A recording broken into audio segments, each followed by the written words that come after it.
ಪಂಕವೆಲ್ಲ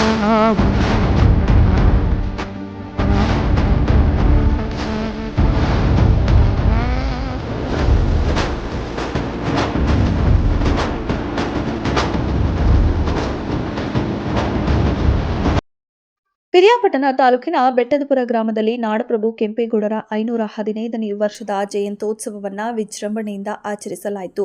ಬೆಳ್ಳಿಯ ರಥದ ಮೇಲೆ ಕೆಂಪೇಗೌಡರ ಪ್ರತಿಮೆಯನ್ನ ಪ್ರತಿಷ್ಠಾಪಿಸಿ ವಿವಿಧ ಪುಷ್ಪಗಳಿಂದ ಅಲಂಕಾರ ಮಾಡಿ ಶ್ರೀ ಬಾಲಗಂಗಾಧರನಾಥ ಸ್ವಾಮೀಜಿ ಹಾಗೂ ನಿರ್ಮಲಾನಂದನಾಥ ಸ್ವಾಮೀಜಿಯವರ ಭಾವಚಿತ್ರಕ್ಕೆ ಪುಷ್ಪ ನಮನ ಸಲ್ಲಿಸಿ ಮೆರವಣಿಗೆಗೆ ಕೆಂಪೇಗೌಡ ಸ್ನೇಹ ಬಳಗದ ವತಿಯಿಂದ ಚಾಲನೆ ನೀಡಲಾಯಿತು.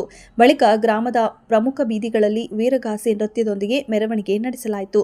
ಯುವಕರು ಡಿಜೆ ಸದ್ದಿಗೆ ಹೆಜ್ಜೆ ಹಾಕುತ್ತಾ ಸಂಭ್ರಮಿಸಿದರು.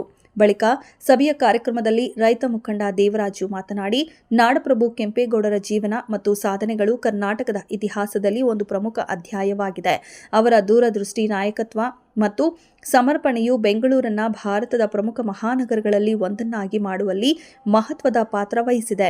ಅಲ್ಲದೆ ಅವರಿಗೆ ಕೃಷಿಯಲ್ಲಿ ಇದ್ದ ಪ್ರೀತಿ ಇಂದಿಗೂ ಅನುಕರಣೆಯಾಗುತ್ತಿರುವುದು ವಿಶೇಷ ಎಂದರು. ಇನ್ನು ಕೆಂಪೇಗೌಡ ಜಯಂತ್ಯೋತ್ಸವದ ಅಂಗವಾಗಿ ಗ್ರಾಮದ ಪ್ರಮುಖ ರಸ್ತೆಗಳಲ್ಲಿ ತಳಿರು ತೋರಣಗಳಿಂದ ಸಿಂಗರಿಸಲಾಗಿತ್ತು. ಇನ್ನು ಕನ್ನಡ ಬಾವುಟಗಳು ರಾರಾಜಿಸುತ್ತಿದ್ದು ಜಯಂತ್ಯೋತ್ಸವಕ್ಕೆ ಮೆರುಗು ತಂದಿತ್ತು.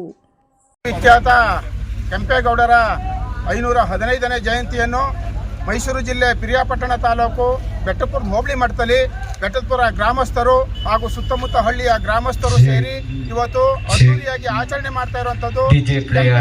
ಕೊಡುಗೆ ಇಡೀ ಕರ್ನಾಟಕದಲ್ಲಿ ಅತಿ ಹೆಚ್ಚಿನ ಕೊಡುಗೆ, ಇಡೀ ವಿಶ್ವಮಾನವ ಮತ್ತೆ ನಾಡಪ್ರಭು ಅಂತ ಹೇಳಿ ಇವತ್ತು ಏನಾದರೂ ಹೆಸರಿದ್ರೆ ಕೆಂಪೇಗೌಡರು ಮಾತ್ರ ನಾಡಪ್ರಭು ಅಂತ ಹೆಸರಿರುವಂತದ್ದು.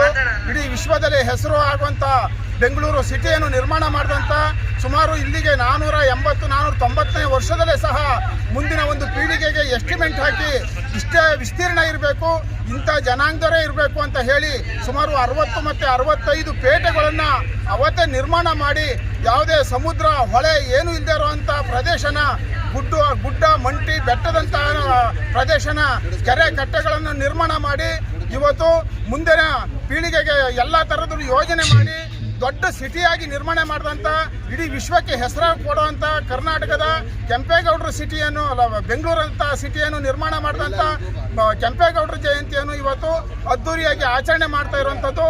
ಈ ಆಚರಣೆಗೆ ಪ್ರತಿಯೊಬ್ಬರು ಸಹ ಸಹಕರಿಸುವಂಥದ್ದು, ಸರ್ವ ಜನಾಂಗನೂ ಸಹ ನಮಗೆ ಸಹಕರಿಸಿರುವಂಥದ್ದು. ಮುಂದೆ ಇದೇ ರೀತಿ ಪ್ರತಿಯೊಬ್ಬರು ಸಹ ಸಹಕರಿಸಿ ಕೆಂಪೇಗೌಡರ ಕೀರ್ತಿ ಇನ್ನೂ ಅತಿ ಹೆಚ್ಚಾಗಿ ಇಡೀ ವರ್ಲ್ಡಲ್ಲಿ ಹೆಸರಾಗಬೇಕು ಅಂತ ಈ ಸಂದರ್ಭದಲ್ಲಿ ನಾವು ಕೇಳೋಕ್ಕೆ ಇಷ್ಟ.